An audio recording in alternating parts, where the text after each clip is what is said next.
A reflection for Week 2, the Annunciation and St. Anne. But Mary said to the angel, "How can this be, since I have no relations with a man?" And the angel said to her in reply, "The Holy Spirit will come upon you, and the power of the Most High will overshadow you. Therefore, the child to be born will be called Holy, the Son of God." Mary said, "Behold, I am the handmaid of the Lord. May it be done to me according to your word." In gazing on the image of St. Anne, Mary's mother, with Mary and Gabriel, what do you notice? Where do you see yourself?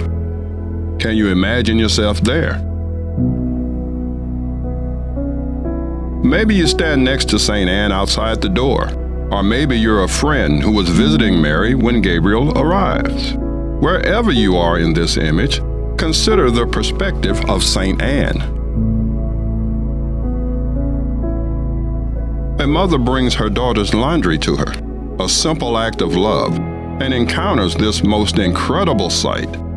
As she waits to be permitted entry, hoping to give her daughter privacy, she learns astonishing news. How can this be? Surely this is a question Mary's mother is also asking. How can this be? And why must this happen to my daughter?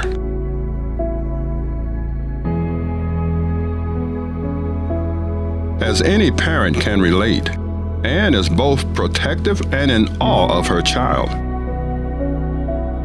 In these trying years of pandemic, our communities have borne witness to many difficult things the children in our lives have carried with grace. Mask wearing, virtual school, an inability to spend time with family and friends.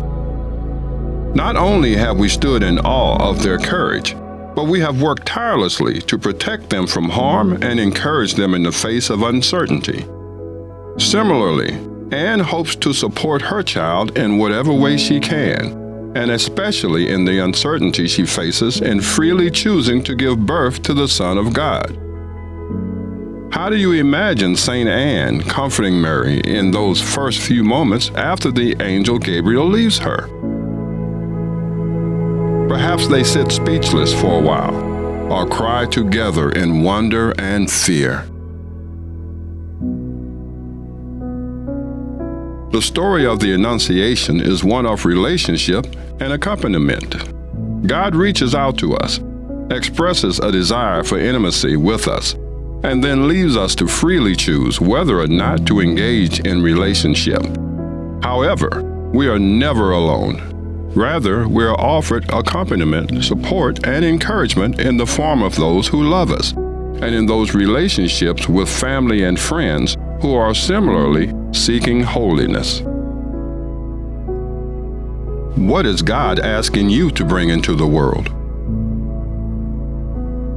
Who is supporting you in it?